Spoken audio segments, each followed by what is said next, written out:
Trump says he is open to a path to citizenship for Dreamers.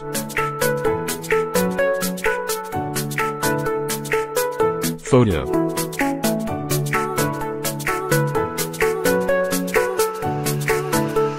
President Trump spoke to a gathering of mayors on Wednesday at the White House. He later told reporters that he would support creating a path to citizenship for hundreds of thousands of undocumented immigrants brought to the United States as children. Credit Pete Maravich for the New York Times. Washington. President Trump said on Wednesday that he is open to a path to citizenship after 10 to 12 years for hundreds of thousands of undocumented immigrants brought to the United States as children, days after rejecting a bipartisan plan with that as its centerpiece. Mr. Trump once again seemed to undercut his administration's message, telling reporters at the White House that he would allow the young immigrants, known as Dreamers, to morph into citizens over a period of time. The reporters had gathered for a briefing from a senior official detailing the administration's plans to stick to a restrictive immigration agenda when the president dropped in unprompted, shortly before departing for Davos, Switzerland, preempting the official. Over a period of 10 to 12 years, Mr. Trump said, "Somebody does a great job, they work hard, that gives incentive to do a great job." Whatever they're doing, if they do a great job, I think it's a nice thing to have the incentive of, after a period of years, being able to become a citizen.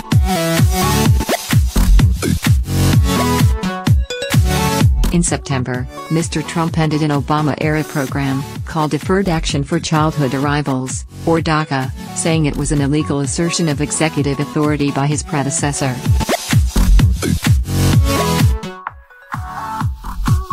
But even as Mr. Trump's actions threatened nearly 700,000 young immigrants with deportation when the program expires March 5, he has urged Congress to find a permanent solution that could allow them to live and work in the country legally. Katie Benner and Cheryl Gay Stolberg contributed reporting. A version of this article appears in print on January 25, 2018, on page A1 of the New York edition with the headline, "Trump Open to Citizenship for Dreamers." In addition to suggesting a pathway to citizenship for the Dreamers, Mr. Trump said that he would request $25 billion to build a wall along the United States border with Mexico, though he said he would build it way under budget. He also said that his plan would include a request for $5 billion for additional security measures along the border. The fate of the Dreamers is at the center of a furious stalemate in Congress, where Republicans and Democrats are struggling to find a compromise. Mr. Trump's positions have been difficult to discern, vacillating between his expressions of sympathy for the DACA recipients and his hardline demands for a crackdown on illegal immigrants. Mr. Trump campaigned for the presidency with nativist rhetoric that assailed the threat from outsiders, especially Mexicans and Muslims. As president, he quickly tried to impose a travel ban on predominantly Muslim countries and gave immigration agents more authority to round up undocumented immigrants. But he also once said that he wanted a bill of love to address the fate of the DACA recipients.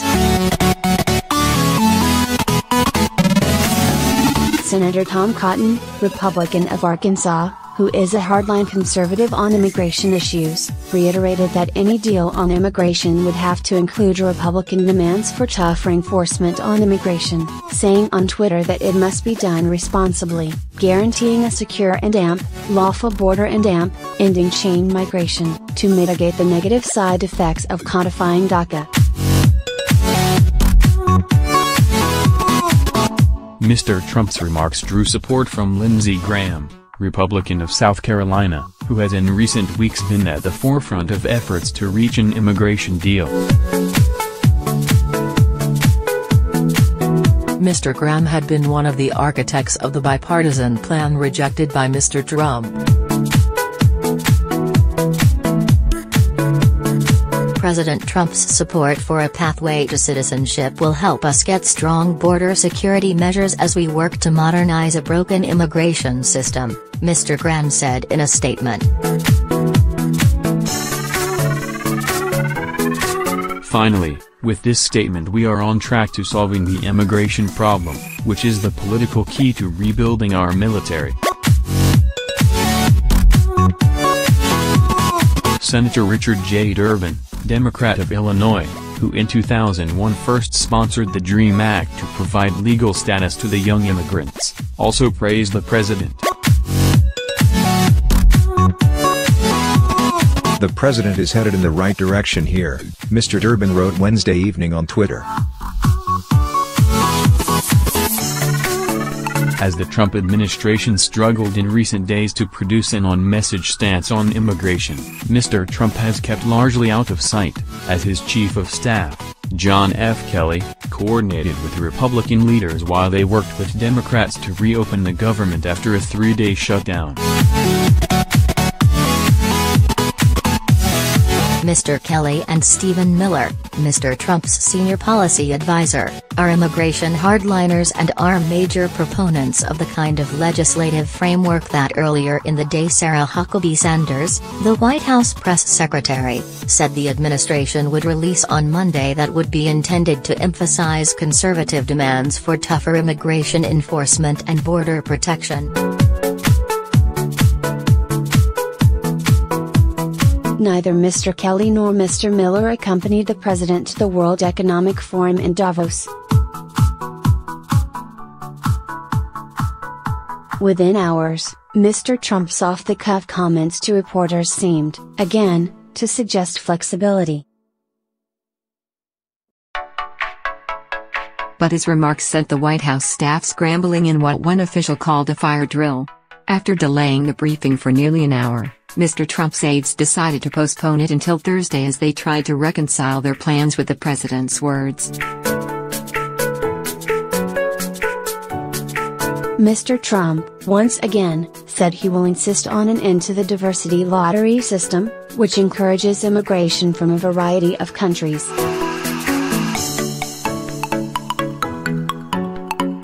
Mr. Trump referred to the program as a broken system that brings the wrong kind of people into the United States.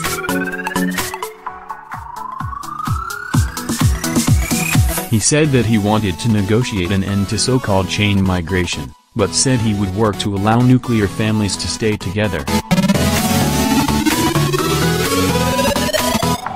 Despite the president's pledge to the Dreamers, his administration cracked down earlier Wednesday on so-called sanctuary cities.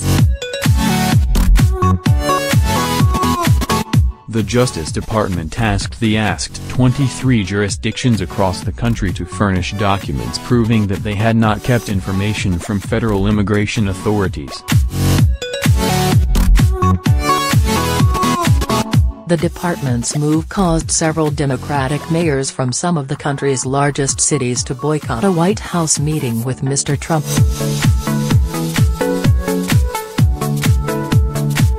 Protecting criminal aliens from federal immigration authorities defies common sense and undermines the rule of law, Attorney General Jeff Sessions said in a statement.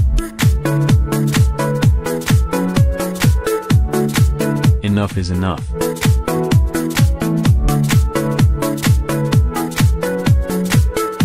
The protest against the lettering Mr. Sessions' comments added a local dimension to the roiling national debate.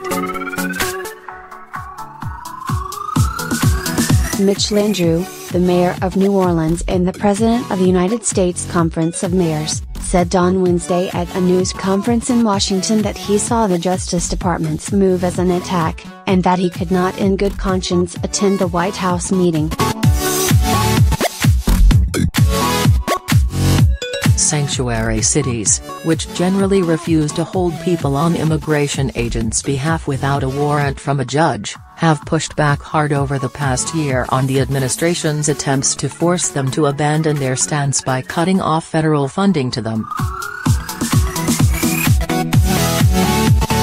Some, like Chicago, have filed lawsuits against the Justice Department. President Trump shouldn't invite us to the White House for a meeting on infrastructure and 3 hours before issue the equivalent of what are arrest warrants for standing up for what we believe in and, by the way, what America believes in, Mayor Rahm Emanuel of Chicago said.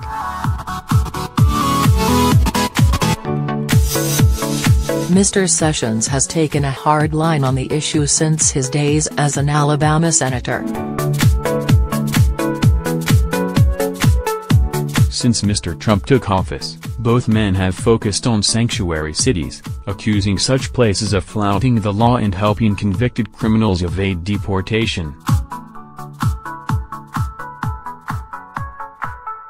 Armed with the news that several Democratic mayors had declined an invitation to the White House, Mr. Trump again returned to a partisan stance on immigration. The mayors who choose to boycott this event have put the needs of criminal, illegal immigrants over law-abiding America, Mr. Trump said at the event, held hours before he dropped in on reporters. As the president ended his conversation with reporters and prepared to leave for Switzerland, he jokingly suggested that he would like a deal on immigration in place by the time he returns. Mr. Trump is scheduled to arrive back at the White House on Friday night.